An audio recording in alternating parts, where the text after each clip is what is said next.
Bota no bolso, Gabi. Oxe, o senhor que é o administrador dessa calça? Sou eu mesmo, o senhor que quer. Eu sou o advogado sindical.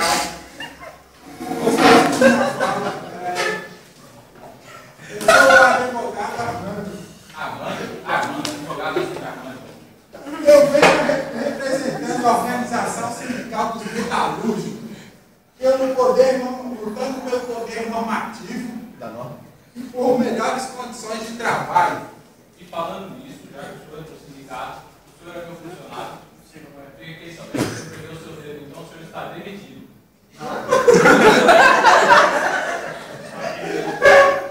Como dirigente sindical, eu tenho estabilidade de até um ano após o término do meu mandato.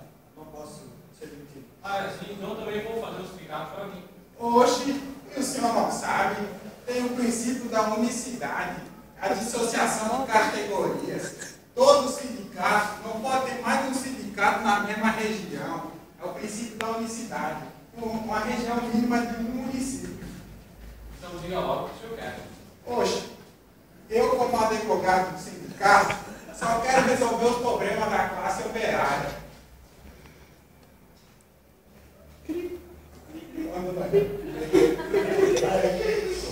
Aqui representamos um conflito de interesses entre empregadores e empregados. Se você acha que o empregador deve ser, diz 0800